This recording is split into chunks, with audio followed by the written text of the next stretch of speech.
freedom is such an interesting concept to me. Many call to remove all chains upon them and live as we all choose to live their life without being dictated to. And yet, if everyone did this, wouldn't some people choose to take it away from others?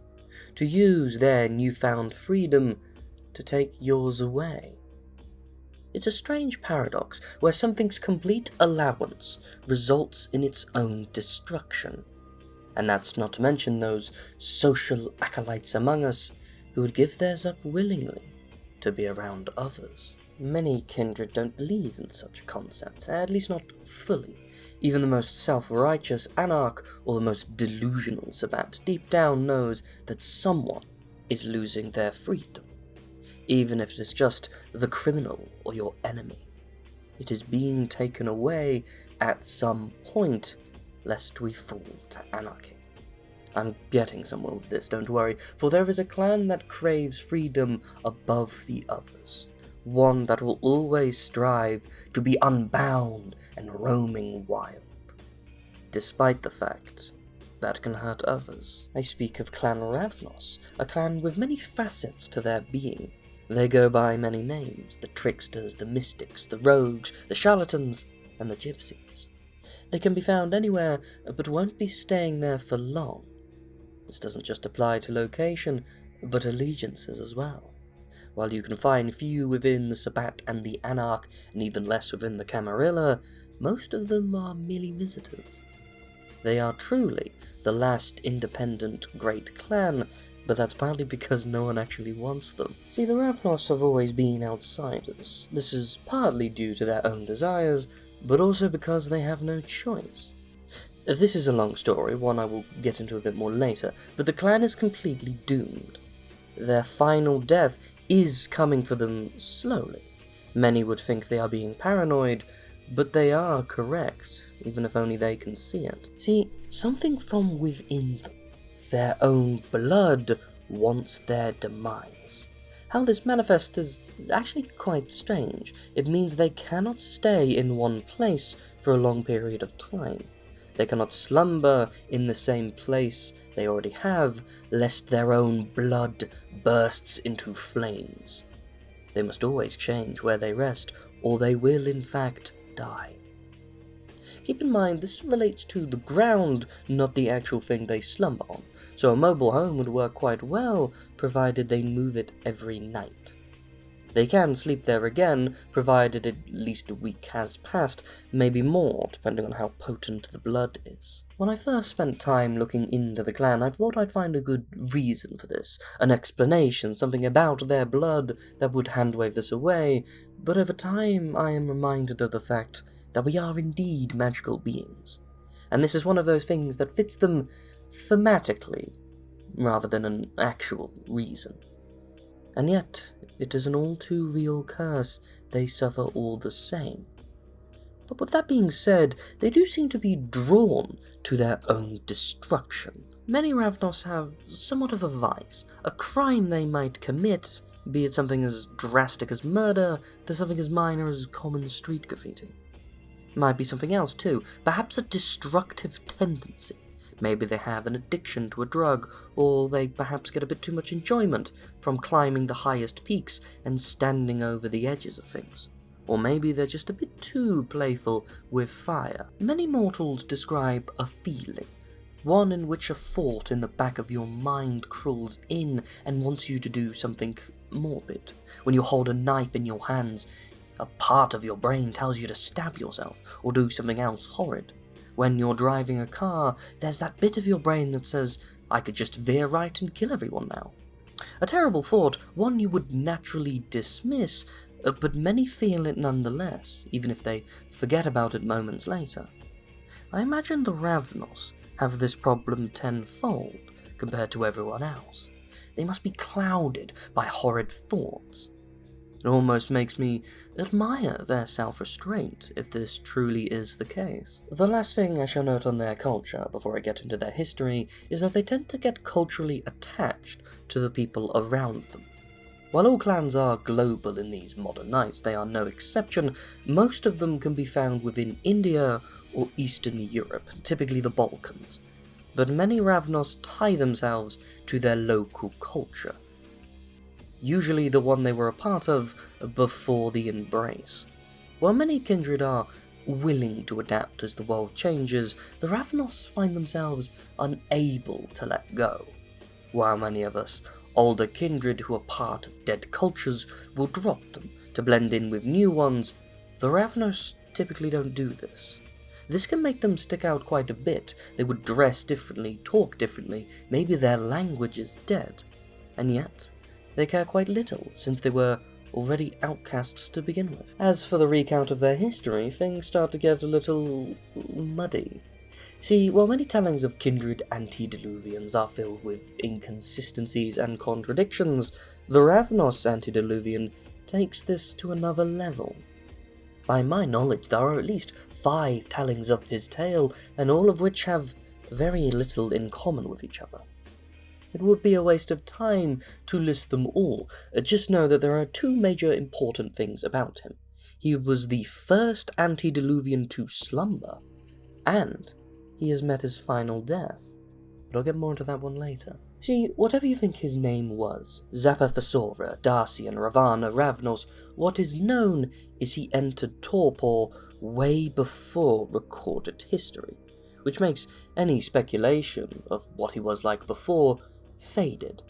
But what it means is the Ravnos was the first clan without a leader, which is most likely what led to their semi-nomadic lifestyle. See, throughout their history, the Ravnos have been persecuted by other clans. They've also had these little vices that they're actually less known for throughout the modern night, which leads to the classic chicken or egg question.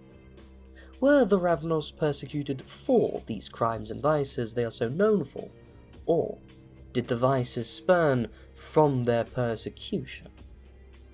Regardless of what you believe, they can always be found among the lower classes throughout the whole of the old world, but they've only ever held control over 2 regions, the Balkans and most of southern India. There is actually a giant contrast between the 2 of them. See, most interactions other kindred get from the Ravnos come from those within the Balkans, as I have described their culture to a T at this point.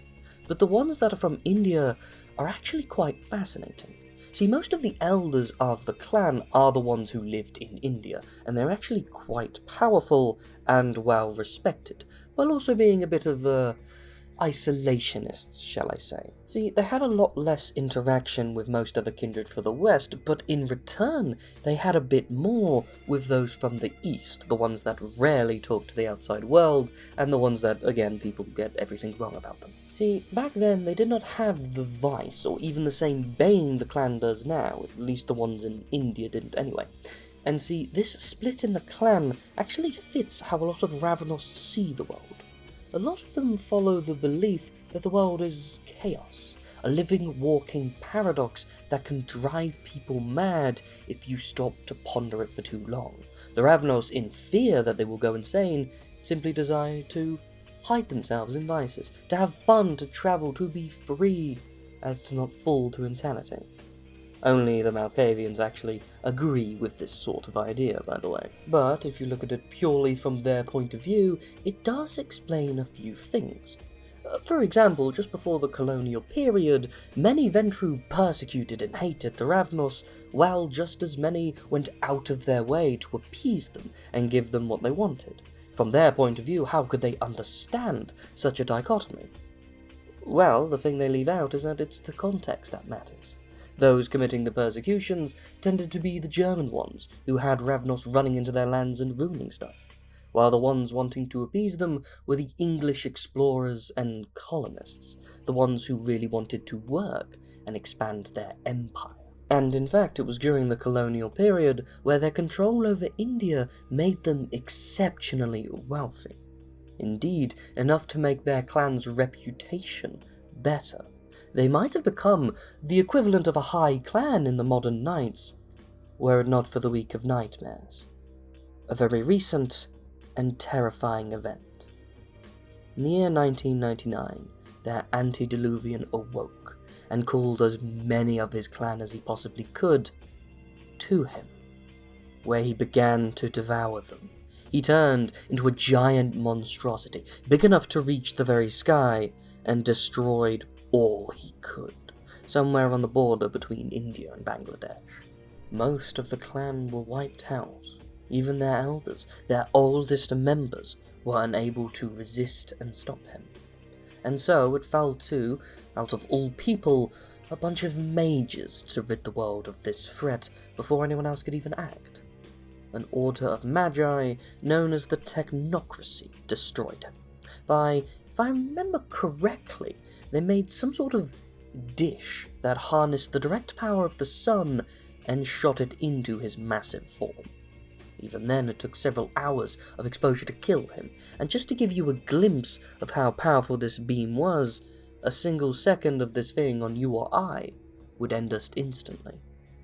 And when it missed him for but a few seconds, it is said the holes the beam left had no bottom, implying they went all the way to the Earth's core.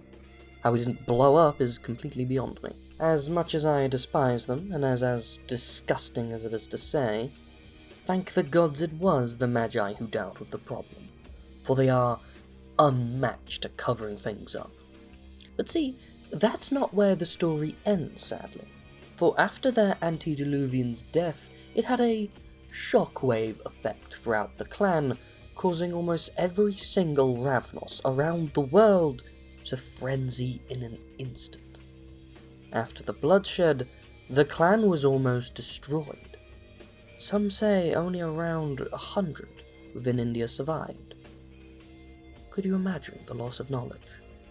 How all that power was just snuffed out, all because of one... After this event, the clan have been trying to rebuild. Even their bane, their powers, were affected. The ancient Indian ones, the few that were left, were forced to change their entire lifestyle, becoming nomadic like the rest of the clan. Rebuilding a structure from the ground up can be difficult, and so they are still trying to this day, unsuccessfully. Their home, their lands, and their reputations in rubble.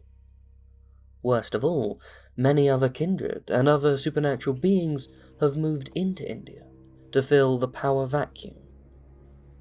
The clan that has never been able to catch a break has finally been broken. But that is their history. Now I wish to discuss their powers, for they have the disciplines of animalism, obfuscate, and presence.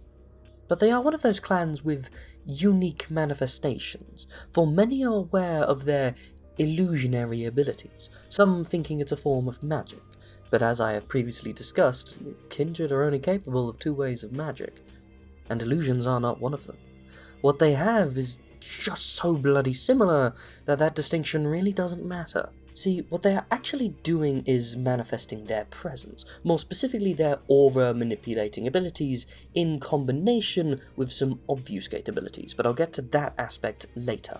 Many don't actually use normal presence abilities, they prefer to only use these illusionary powers, something they call shimmistry, allowing them to do things like make a glance in someone's eye, clouding their vision, make a blank piece of paper appear as whatever you want it to, making the visual of almost anything appear as long as it's just short of a building, or making an entire room of people view the sky as raining blood.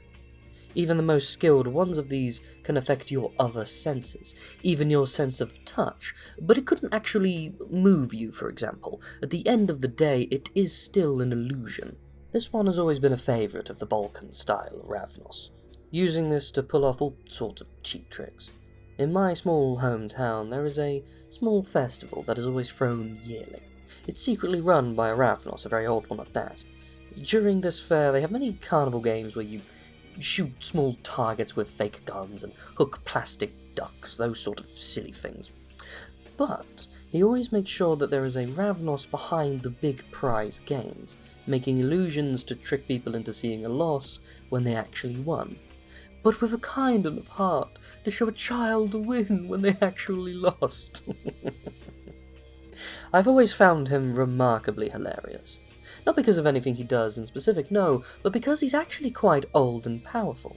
But he uses this borderline immense power for cheating at carnival games. He's almost a waste of a person were he not actually quite intelligent. Their next discipline is obfuscate. This is needed for their chemistry to work, but they also use this in the more casual ways as well, your classic invisibility and altering your appearance, that sort of thing. But those illusion powers with a more, shall I say, sinister aspect tend to rely on obfuscate a lot more than presence, because obfuscate is much better at affecting things from a distance. There's much more range to it than just an aura. I have a Ravnos ally who relies greatly on this ability. Her job is corporate espionage. Doesn't sound so impressive till you learn she works in London for a group specializing in killing vampires, and not one has realized their top agent actually is one. Poor thing though. Her name is Kira, and she was embraced the year before the Week of Nightmares. Her sire, who perished that night, the same night that the antediluvian did, was a very close friend of mine. Many don't actually know this, but I was there in India when it happened. Were it not for me, she would have met her final death as well. I do see why she embraced her, though. I've ended up becoming her surrogate sire for the longest time. But, anyway, back to the topic at hand. Their last discipline is animalism, controlling the minds of animals and speaking to them. During times of old, many of them would use this in a sort of travelling circus, but using animals in those has fallen out of fashion in these modern nights. The mortals find it too cruel.